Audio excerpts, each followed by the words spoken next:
Alors aujourd'hui, on se penche sur un produit qui porte un nom, disons, assez intriguant, non? L'Ice Rock Green Tea. C'est une création signée Greenhowl. Ice Rock, roche de glace. Ça sonne puissant, ça sonne pur. Mais concrètement, qu'est-ce qui se cache derrière ce don? Eh bien, c'est justement ce qu'on va décortiquer ensemble. En fait, son nom, c'est pas du tout un hasard. Ice Rock, ça vient tout simplement de son look. Il a cette apparence complètement givrée, comme une petite pierre recouverte de cristaux blancs qui font penser à de la glace. C'est vraiment ça sa signature visuelle. Ok, donc on parle bien d'une création exclusive qu'on ne trouve que chez Greenhowl. Allez, rentrons dans le vif du sujet, on va déconstruire ce produit pour voir ce qu'il a dans le ventre. Alors, petite précision, et elle est super importante. Ce produit, ce n'est vraiment pas pour les débutants. Non, là on s'adresse clairement aux consommateurs expérimentés, ceux qui cherchent une expérience, disons, vraiment intense. Bon, et comment on fabrique un truc pareil? C'est quoi la recette de cette fameuse roche de glace? C'est un processus assez fascinant, en plusieurs couches. Regardons ça de plus près.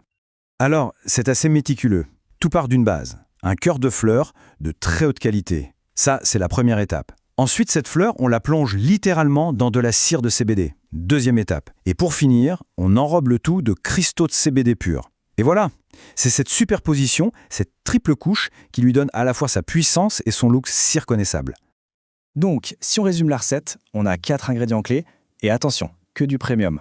On a la fleur Girl Scout Cookies cultivée en indoor, de la cire de CBD à spectre complet, du pollen de CBD hydroponique, et la touche finale, les fameux cristaux de CBD pur.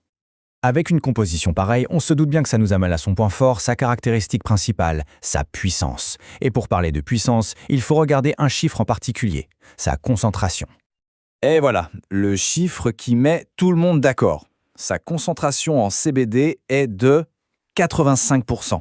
Oui, 85%. C'est juste un des taux les plus hauts qu'on puisse trouver. Et là, on comprend tout de suite mieux pourquoi on insiste sur le fait que c'est pour un public averti. Bien sûr, quand on entend 85%, la question qui vient tout de suite à l'esprit, c'est « mais est-ce que c'est légal tout ça ?» La réponse est simple et nette, oui. Le taux de THC reste bien en dessous du seuil légal de 0,3%. Donc aucun souci, c'est parfaitement conforme à la législation européenne. Ok, on a vu ce que c'est, on a vu sa puissance, maintenant la question hyper importante, comment l'utiliser? Ou plutôt, comment aborder un produit aussi exceptionnel de manière responsable? Pour ce qui est des utilisations, il y en a plusieurs.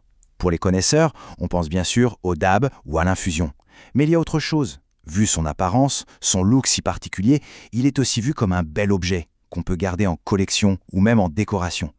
Un point super important à clarifier, c'est un avertissement à prendre très au sérieux. Ce n'est ni un produit alimentaire ni un médicament. On ne le mange pas et on ne l'utilise pas pour se soigner. Et pour en prendre soin et l'utiliser correctement, quelques règles d'or. D'abord, on dose avec beaucoup de modération. C'est la clé. Ensuite, pour la conservation, c'est simple. Loin de la lumière, loin de l'humidité et dans une boîte bien hermétique. Et on le répète une dernière fois parce que c'est crucial, c'est un produit pour les utilisateurs expérimentés, uniquement.